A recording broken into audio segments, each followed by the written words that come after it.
Bonjour, bienvenue au balado de Beneva, Parole d'expert. Je suis votre animatrice, Catherine Duranceau. Aujourd'hui, on va parler de l'accès à la propriété pour les tout premiers acheteurs. On le sait, accéder au marché immobilier est un défi en soi avec le prix des propriétés et quand c'est le cas d'une toute première maison, eh bien, le défi peut être difficile et parfois complexe. Alors, comment mieux soutenir les premiers acheteurs dans leur démarche? Eh bien, on va le découvrir ensemble. Bonjour, mon nom est François Desrosiers. Je suis professeur titulaire au département de finances, assurances et immobilier de la Faculté des sciences d'administration de l'Université Laval et j'enseigne l'économie urbaine et immobilière depuis plusieurs décennies. Je m'intéresse particulièrement à la question du logement et à la formation des prix. J'y ai consacré une bonne partie de mes activités de recherche. Bonjour, je m'appelle Marianne Spire, conseillère en sécurité financière, représentante en épargne collective, partenaire de Beneva. Alors, mon rôle, c'est d'aider mes clients à atteindre leurs objectifs financiers. J'ai toujours été très impliquée dans le domaine, notamment j'ai une émission d'économie à ma TV. Monsieur Desrosiers, entrons dans le vif du sujet. Qu'est-ce qui explique la complexification du marché immobilier et quelles sont les principales causes? Je ne sais pas si le marché immobilier s'est complexifié, parce que ça a toujours été complexe. OK. Bon point. Mais disons qu'on est dans une période qui est assez trouble pour ce qui est de l'accession à la propriété et de l'abordabilité du logement. Donc, c'est un peu ce qui est le problème de beaucoup de ménages, c'est que c'est devenu de plus en plus difficile d'acheter une propriété, d'abord, pour les premiers acquérants, et même pour les locataires, de trouver des logements qui leur conviennent à un prix raisonnable. Et ça s'est détérioré au fil du temps. Mm-hmm. C'est ce qui est une des caractéristiques. Si on regarde le rapport entre le prix des maisons puis le revenu des gens, ça suit pas, là. Oui. Ça s'est détérioré beaucoup depuis 20-25 ans. Et à mon avis, ça risque de continuer à se détériorer. Ah oui? Mais, avec votre expérience? On peut en discuter parce que le problème est fondamentalement, si on veut résumer ça, que l'offre ne suit pas la demande. Et quand l'offre ne suit pas la demande, bien, les prix montent. Donc, il manque de logement. Il manque de logement. Il n'y a pas assez de construction. Même si on en voit beaucoup, si vous vous promenez, vous voyez tous les trous qui pouvaient exister à Montréal, à Québec. Des condos oranges, les terrains vagues, les stations-service, ça a disparu. Ouais. Et on construit surtout du logement. Mais malgré l'activité de construction, c'est pas encore assez. Il faudrait à peu près doubler pour qu'on puisse atteindre les objectifs qu'on s'est fixés, qui est de construire 500 000 logements par année pendant les prochaines années, les 5-6 prochaines années. Mais est-ce qu'il y a un souci aussi de condos qui sont peut-être trop chers, qui sont construits? Il y a plusieurs éléments qui expliquent la hausse des prix. Bien, il y a la hausse des coûts. Les coûts de construction ont beaucoup augmenté. Mm-hmm. Les coûts de construction des matériaux, mais aussi de la main-d'œuvre. Puis la main-d'œuvre est rare, de plus en plus rare. Très intéressant. Mais je me demandais aussi, avec les changements économiques qu'on connaît actuellement, ça doit bien sûr impacter la capacité d'achat des ménages. Vous l'avez mentionné, la hausse des coûts, mais j'imagine qu'il y a aussi une clientèle qui n'a pas les sous pour s'acheter les propriétés qui sont disponibles en ce moment. Il y a comme un fossé qui se creuse entre deux types de clientèle. Ceux qui ont les moyens, puis ceux qui les ont pas. Si je peux me permettre, je le vois vraiment, ça.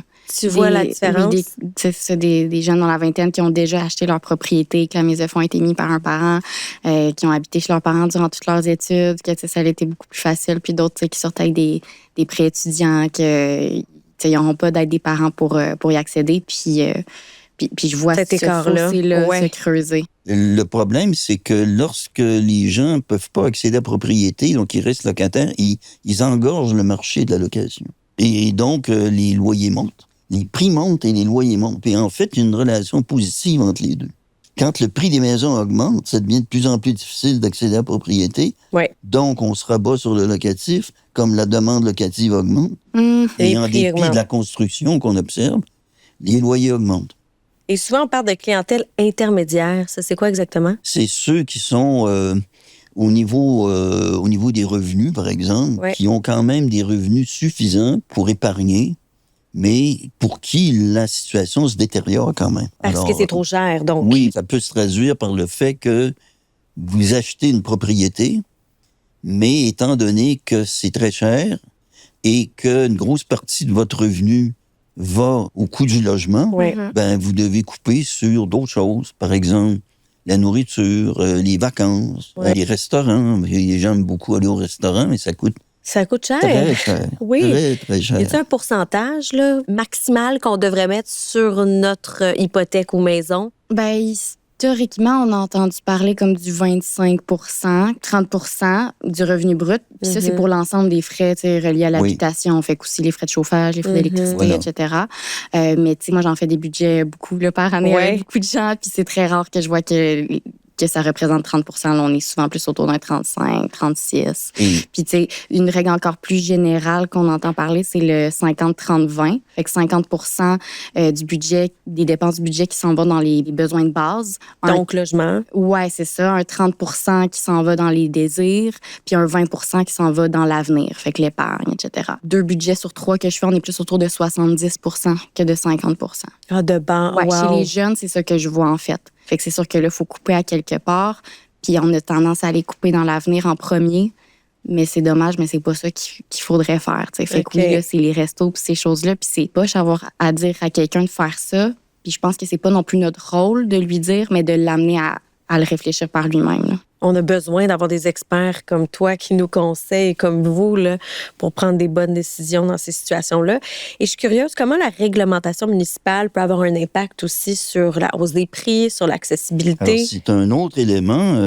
Si vous me demandez quels sont les facteurs qui influencent les prix, ben, il y a les taux d'intérêt. Hein? Donc, les taux d'intérêt, c'est un facteur, mais il y a aussi des facteurs réglementaires qui ont beaucoup d'importance. Les municipalités ont un gros mot à dire là-dedans, via le zonage, par exemple. C'est eux qui établissent le zonage. Puis un des problèmes que l'on a connus, que l'on connaît, c'est que il y a des quartiers entiers qui sont zonés basse densité, bungalow. OK.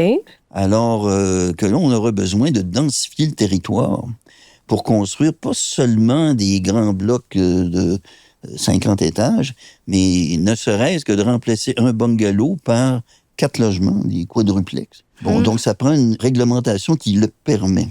Les permis de bâtir que les municipalités accordent, ça prend du temps à accorder un permis de bâtir. Si vous êtes dans des municipalités de grande taille comme Montréal, Québec, le processus est très long.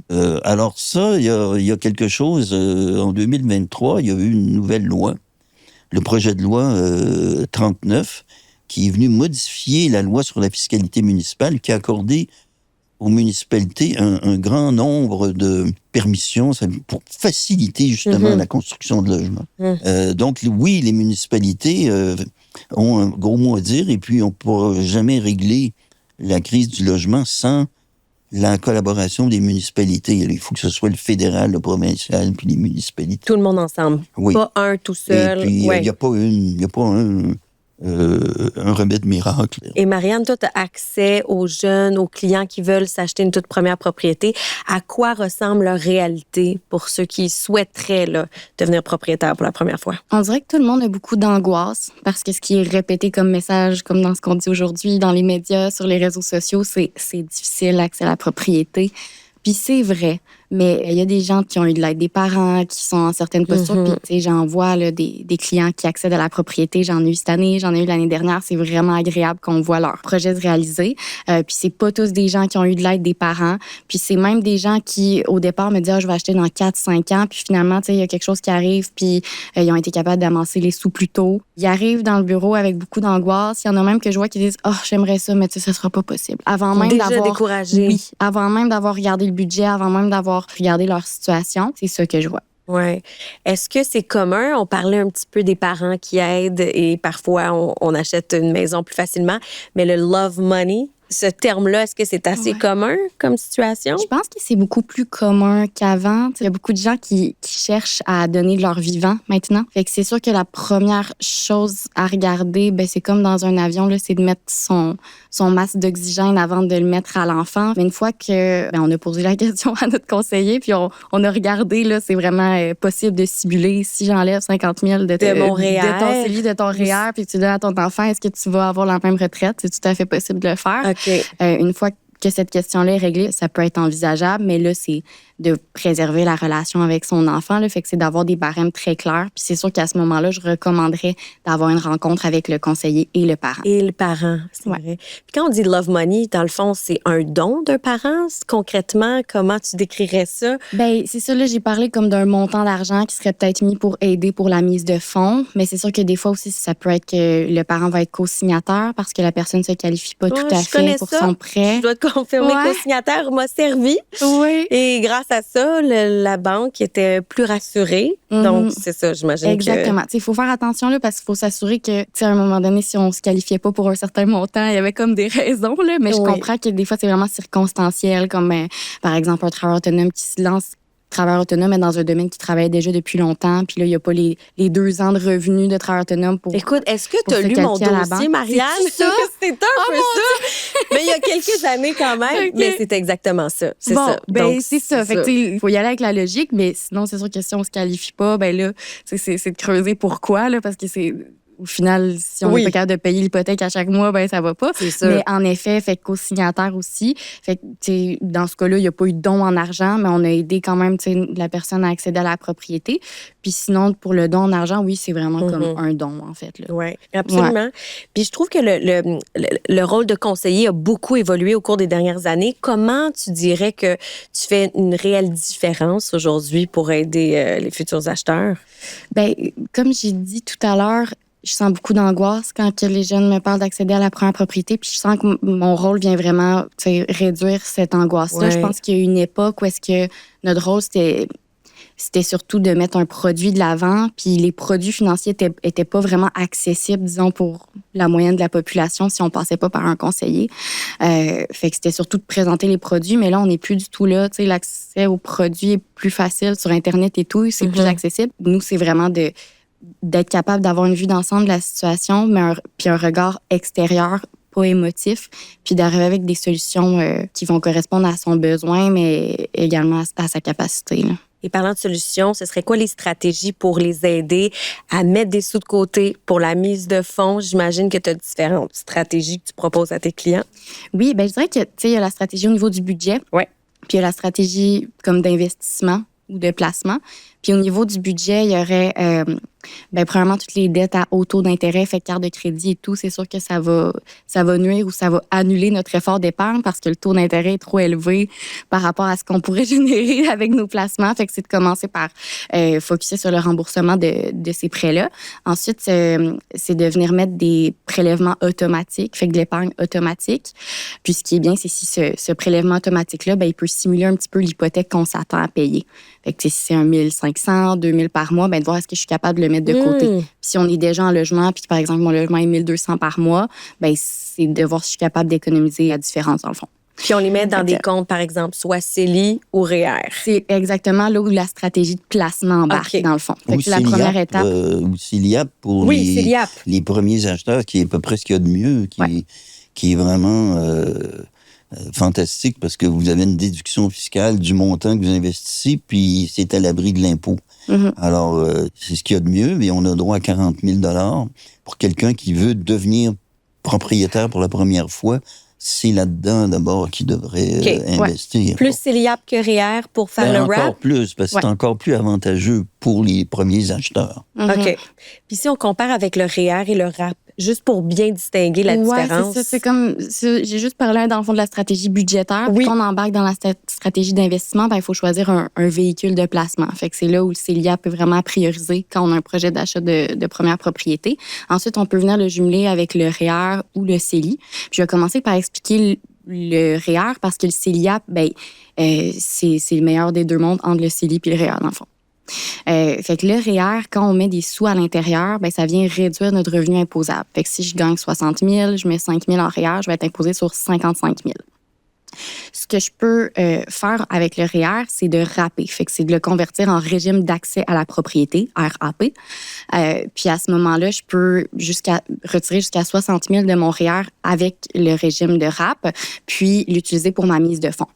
Puis à ce moment-là, il n'est pas imposable, là, mon retrait. Par contre, je dois me le rembourser, dans le fond, fait que je dois le remettre dans un REER là, sur plusieurs années. Puis il y a quand même un délai de grâce là, avant d'avoir à commencer à se rembourser. Mais ultimement, il faut remettre l'argent dans ce REER-là. Puis ensuite, pour le CELIAP, ben c'est la même chose. L'argent qu'on met à l'intérieur du CELIAP vient réduire notre revenu imposable. Sauf que quand on le retire, ben là, on n'a pas besoin de le rembourser. Fait que c'est un retrait non imposable qu'on n'a pas besoin d'aller rembourser. Fait que c'est vraiment une déduction de revenus gratuite. Donc, c'est à prioriser. J'adore ça. Et dites-nous, c'est quoi les éléments financiers les plus sous-estimés, méconnus pour les nouveaux acheteurs? Ah ben, c'est tout ce qui accompagne l'acquisition d'une propriété. Quand vous achetez une maison, il y a les frais d'intérêt, il y a évidemment l'hypothèque à rembourser, mais il y a aussi l'électricité, le chauffage, mais aussi l'entretien, puis éventuellement les rénovations. Oui. Quand vous achetez un condo, il y a les frais communs.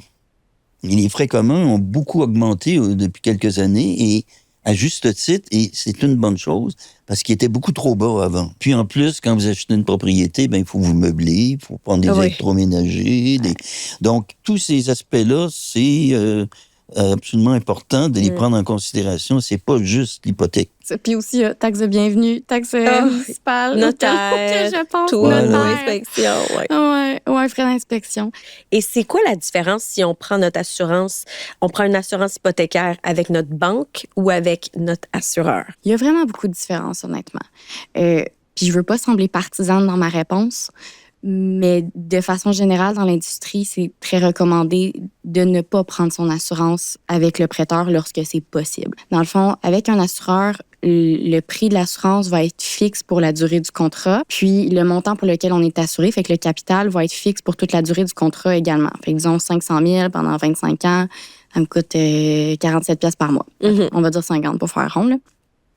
Puis ça va pas bouger selon les termes de mon contrat pendant les 25 prochaines années. Versus quand on y va avec un prêteur, le prix de notre assurance, ben dans les deux cas, là, c'est par rapport à notre âge et notre état de santé. Sauf qu'avec le prêteur, notre contrat, à chaque renouvellement d'hypothèque, d'hypothèque, le contrat est renégocié, puis ça repart à zéro pour l'assurance. Fait qu'on est rendu plus vieux. Fait que ça coûte plus cher. Donc, ça fait qu'à chaque renouvellement, le prix augmente. Puis parallèlement, vu que c'est vraiment une assurance, c'est une assurance vie, là, au final, l'assurance hypothécaire avec le prêteur, mais c'est une assurance vie qui est là juste pour protéger notre prêt. Fait qu'à chaque année aussi, ben, on rembourse notre prêt. Fait que le capital sur lequel on est assuré baisse, puis notre prime augmente. Puis j'ai vraiment vu des cas de personnes 60, 65 ans qui restaient une petite hypothèque, mais avec un paiement d'assurance que ça avait comme pas de bon sens. Mais la banque est contente. Oui, c'est ça. Dans des contextes comme ça. Ben oui, puis tu sais, c'est pas pour pointer du doigt personne parce que aussi c'est un produit qui des fois va être un petit peu plus accessible dans le sens où il pose moins de questions de santé. Tu sais, des fois c'est comme plus facile, tu sais, on est dans la transaction immobilière, c'est notre premier achat, on a passé chez le notaire, on a vu l'inspecteur, puis là on arrive devant la banque puis pour prendre notre prêt. Puis moi quand j'ai acheté, c'est ça qu'ils m'ont dit, ils m'ont dit dans le doute, puis tu te fais frapper. moi aussi, si jamais tu as un accident là, après dans 24 heures, mon Dieu, tu te fais frapper, puis dans le fond moi ce qui se passait c'est que mon assurance que j'avais pris de mon côté avec moi-même là, était à l'étude. Parce que, comme je dis, on pose plus de questions auprès d'un assureur, puis des fois, il va y avoir un petit délai d'étude du dossier. Fait que, puis, tu sais, c'est émotif là, quand tu achètes une maison. Dans le sens où t'es fatigué, là, tu travailles au travers, c'est ton argent qui s'en va là et tout. Puis j'achetais pas seule, fait que c'est les émotions de mon chum aussi. puis j'ai juste fait, regarde, on signe, je sais que je vais l'annuler après, t'sais. Fait que faut savoir aussi qu'une assurance, on n'est jamais pris avec ça. Les gens, des fois, ils pensent qu'ils signent une assurance, puis c'est comme un prêt auto, là. Non, on peut l'annuler. OK, parfait. Puis, moi, de mon côté, j'ai signé, mais finalement, on l'a jamais payé, puis j'ai été acceptée de mon côté, là, en individuel, pas long après, puis là, je suis très heureuse, je suis bien assurée. Oui. Puis comment le conseiller peut prévenir le stress financier? Parce que ça peut être une réalité. Ben, je pense qu'on aide à éviter que les gens aient dans l'isolement quand ils ont des difficultés financières. Tu sais, on va tous, dans notre période de vie, avoir des moments où on est plus serré que d'autres. On peut pas l'éviter à tout prix. C'est sûr qu'on peut mettre des choses en place, mais il peut toujours avoir des imprévus qui arrivent. Je pense que c'est plus de le réduire que de l'annuler complètement en étant une personne de confiance, mais également compétente, professionnelle, qui peut guider la personne dans ces situations-là. Ouais. Est-ce que c'est pas aussi d'apprendre aux gens à faire des budgets? Ouais. Parce qu'il y en a beaucoup qui n'ont jamais fait de budget. Mais je suis Puis tellement d'accord. même des gens qui ont des gros revenus, Ah oui? j'ai des gens en tête, là, très précisément, qui se sont fait construire une immense maison, piscine. Au bout de la ligne, Ça coûte plus fait cher. 1,1 million. Ouais. Même avec des gros revenus, ils n'y arrivaient plus Ah. parce qu'ils ne budgétaient pas. Puis quand on parle budgété, là, j'ai 2 experts avec moi, on part de la base, là. Genre le salaire qu'on a, donc combien on met à Il faut économiser. partir du salaire, OK. qui est sûr, pas les peut-être... C'est ça, pas le mon boni va être combien. Moi, des fois, j'en ai une page, je Ouais. dis, bon, vous allez faire combien? Ah, ben là, c'est difficile, mon boni change un peu. À chaque année. Dis-moi, c'est quoi le plus petit boni que C'est tu ça. pourrais potentiellement avoir? Ah. Puis là, à chaque année, ton boni, OK, ce c'est qu'il y a quoi de le plus petit? conservateur. Ouais. Puis on part du bout, puis on enlève les morceaux, la nourriture, les études des enfants, les Hypothèque. déplacements, l'hypothèque. Qu'est-ce qui vous reste pour Ah. le reste? Le revenu discrétionnaire qui vous permet d'aller au cinéma, d'aller manger au restaurant une fois de temps en temps, de prendre des vacances. C'est comme ça que vous devez budgéter, partir de quelque chose qui est garanti comme revenu, puis enlever tout ce que ça prend, puis qu'on connaît. On connaît le prix de l'électricité, on connaît... L'hydro, ça, on le sait, oui. Ouais. Ça peut tout. Il y a des choses qui peuvent augmenter, mais oui, OK. Donc, tous les prix qu'on connaît, puis après C'est ça. ça, on sait combien il nous reste. Mm. Si on est dans le négatif, c'est là qu'on réalise. Puis on peut que faire la même chose pour on n'a pas établir budgété. quel est le prix de la maison que je peux me permettre d'acheter. C'est ça. Parlant de prix de maison, souvent, quand on veut s'acheter notre première maison, on regarde quel est le prix idéal et par la suite, on fait notre préqualification hypothécaire. De quelle façon on peut conseiller les premiers acheteurs pour gérer leurs attentes? Ben c'est sûr que c'est ça, tu sais, le processus d'accumulation de mise de fonds commence avant la préqualification habituellement. Là, C'est la vrai. préqualification qui nous dit combien la banque nous prêterait, là, qui se fait souvent avec un représentant hypothécaire ou un courtier hypothécaire. Quand on fait l'accumulation de la mise de fonds, ben, tu sais, moi, personnellement, je suis pas courtière hypothécaire ni représentante hypothécaire, fait que je sais pas exactement mon client va pouvoir s'offrir une maison de combien, dans le fond. Je sais le paiement qu'il va être capable de payer à chaque mois, mais dans le fond, il y a comme 3 situations possibles une fois qu'il fait la préqualification. C'est soit qu'il peut absolument, tu sais, avoir le montant qu'il souhaitait, le montant qu'il avait en tête, soit il peut emprunter moins que ce qu'il avait imaginé, soit il peut emprunter plus que ce qu'il avait imaginé. Fait qu'après, c'est de prendre un moment avec lui. Puis, si on est en plein dans le mille, ben tant mieux. Là, ça change pas, ça déboussole pas grand-chose. Mais si c'est vraiment plus élevé, ben là, des fois, c'est peut-être de calmer son enthousiasme, d'être comme, hey, je peux emprunter 200 000 de plus, je vais pouvoir je vais prendre le une faire. grosse maison. C'est pas parce qu'on peut emprunter ça qu'on est obligé d'aller le topper. T'sais, c'est de revenir au budget finalement par mois. C'était combien? T'sais, si tu veux garder ton abonnement au gym, tes 3 abonnements Netflix, Crave, Prime, ça t'as envie s'additionne. de couper là-dedans ou pas? Fait que c'est de le ramener là. Puis si le montant est plus bas que ce qu'il s'imaginait, ben c'est plus, je pense, de l'écouter là à ce moment-là. Puis, Ouais. puis de le mettre en lien avec un courtier immobilier qui va pouvoir lui présenter des choses qui lui conviennent quand même. Oui, c'est important ce que vous venez de dire parce que je me rappelle qu'il y a eu des périodes où les institutions financières faisaient de la surenchère en prêtant trop et en se fiant à des prix qui étaient gonflés par la spéculation. J'ai en tête des cas, j'ai fait pas mal d'études pour la Corpic il y a un bout de temps, et j'avais étudié la rentabilité des petits immeubles de 2 à 5 logements dans Rosemont, la petite Mettrie. Et à l'époque, au début des années 2010, on avait ce mouvement-là où les prêteurs prêtaient à tour de bras des prix de fou pour des logements qui étaient en conditions souvent... Ordinaire. Parce que les gens qui les achetaient, ben, ils se disaient, ah, ça va être mon plan de retraite. Mais ils avaient mal calculé tous les coûts qu'ils devaient assumer une fois qu'ils avaient acheté. Et c'est un risque très important parce que ce que j'ai vu, c'est que souvent les gens qui achetaient ces immeubles-là ou ces portions d'immeubles, ils étaient absolument pas capables de les entretenir. Je parle même pas de rénovation, je parle d'entretien courant. Il fallait qu'ils payent de leur poche. On ne pouvait pas avec les loyers Ça se payait pas, que ces immeubles-là commandaient. payer l'hypothèque et puis les dépenses. Puis les frais. Et est-ce que, ça m'emmène un peu à ma question, est-ce que c'est encore un bon investissement d'acheter une propriété aujourd'hui, 2025? C'est toujours un bon investissement quand on sait acheter la bonne propriété au bon prix, au bon endroit. À mon avis, les prix des propriétés vont pas se mettre à chuter, là. Ils vont augmenter, puis en général, ils augmentent plus que l'inflation. Donc, c'est un placement, un des avantages de la propriété, c'est d'obliger le ménage à épargner. C'est de l'épargne forcée.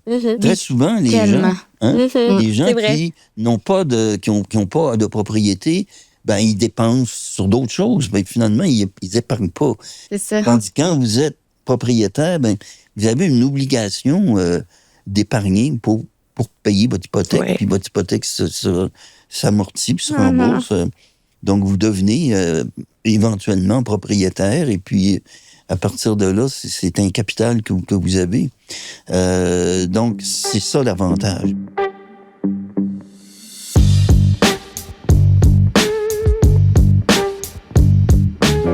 Marianne, aurais-tu une anecdote à nous partager que tu as vécue avec un de tes clients ou clientes? Oui, ben je pense à 2 sœurs en particulier. Là. J'ai rencontré une des 2 en premier, puis elle me disait que bon, peut-être qu'elle aimerait acheter, mais elle penserait pas que c'est possible. Elle avait des études en marketing, c'est son premier poste. Là, elle travaillait à temps plein, puis son revenu était assez bas là, au début, mais ça reste un revenu garanti. Ça, les prêteurs, ils aiment ça. OK. Et les travailleurs autonomes. Oui, c'est ça. Fait que là, je l'écoutais, puis je disais, OK, c'est bon. Puis quelques mois plus tard, elle me dit, je pense que je t'avais pas dit, mais tu sais, moi, je suis en colocation avec ma sœur. Puis là, ma sœur aussi aimerait te rencontrer pour ses finances et tout. Fait que je dis, OK, ben oui, avec plaisir. Puis là, je rencontre sa sœur qui me dit que, tu sais, elle aussi, elle aimerait peut-être acheter une propriété, mais que, bon, en ce moment, ils ont un bon bail, les deux. Puis ça leur convient.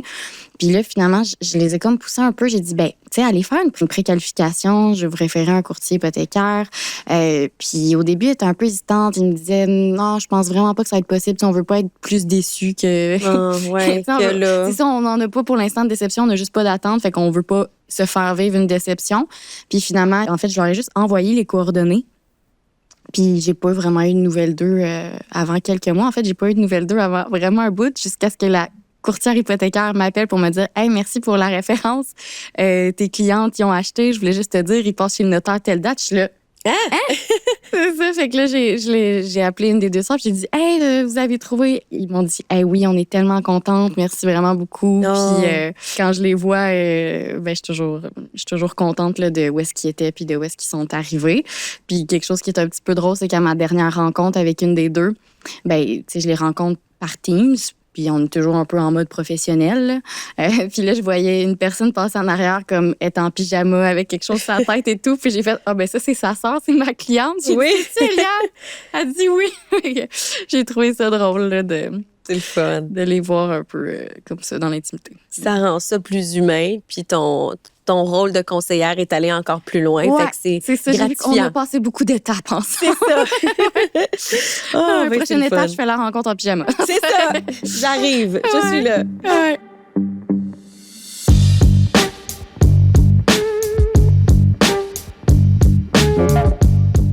Marianne, peux-tu nous résumer en quelques phrases comment on peut accompagner les premiers acheteurs? Premièrement, le budget, je pense qu'on peut pas passer à côté. Fait que revenus moins dépenses égale marge de manœuvre. Puis on travaille avec ça là, pour épargner notre mise de fonds puis s'assurer qu'on va pouvoir payer notre hypothèque.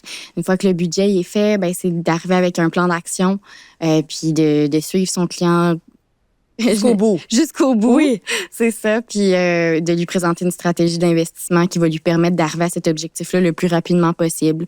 Fait que regarder les véhicules d'épargne, c'est quoi ses droits de cotisation, comment est-ce qu'on peut venir optimiser tout ça. Puis s'il y a des programmes gouvernementaux aussi qui peuvent l'aider, comme la SCHL, etc. Je dis pas que c'est toujours à prioriser, mais c'est définitivement à considérer. Puis avec ça, on devrait être très bien parti. Merci énormément pour vos conseils. Je pense que ça va guider les premiers acheteurs et leur donner confiance. Ben, j'espère. Je leur souhaite bonne chance. Oui, bonne chance. Et merci de nous avoir écoutés. On espère que ces conseils vont vous servir dans votre future pratique. Si jamais vous avez des questions, écrivez-nous à l'adresse balado@beneva.ca. Si vous souhaitez obtenir plus d'informations ou de découvrir d'autres épisodes, allez sur le site web de Beneva, section balado. On se donne rendez-vous pour d'autres échanges qui vont vous donner des outils pour prendre des décisions éclairées sur vos assurances et vos affaires.